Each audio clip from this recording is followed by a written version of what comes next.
భూమి ఉన్న ప్రతి ఒక్కరూ ఈ యూనిక్ ల్యాండ్ కేటగిరీ గురించి ఎందుకు తెలుసుకోవాలి?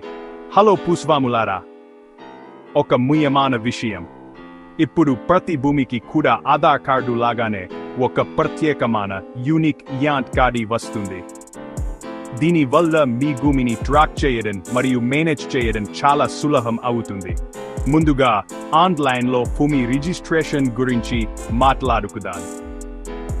ఇప్పుడు మీరు చాలా సులభమైన పోర్టల్ ద్వారా మీ భూమిని ఆన్లైన్లో రిజిస్టర్ చేసుకోవచ్చు. స్లాట్ బుక్ చేసుకోండి, స్టాంప్ డ్యూటీ, రిజిస్ట్రేషన్ ఫీజులు చెల్లించండి, అంతే. ఇంకా చాలా ఉన్నాయి. మీ భూమి రికార్డులు ఇప్పుడు ఆన్లైన్లో కూడా అందుబాటులో ఉన్నాయి. దీని అర్థం మరింత పారదర్శకత మరియు సులభంగా యాక్సెస్. ఇకపై కాగితాల కట్టలు తిరగనవసరం లేదు. కాబట్టి మీరు భూమిని కొంటున్నా లేదా అమ్ముతున్నా, ఈ మార్పులు మొత్తం ప్రక్రియను సులభతరం చేస్తాయి మరియు మరింత సమర్థవంతంగా చేస్తాయి. ఈరోజే మీ యూనిక్ ల్యాండ్ గెడ్డి పొందండి మరియు భూమి రిజిస్ట్రేషన్ యొక్క భవిష్యత్తులో భాగం అవ్వండి. చూసేందుకు ధన్యవాదాలు. మరిన్ని అప్డేట్ల కోసం సబ్స్క్రైబ్ చేయడం మర్చిపోవద్దు.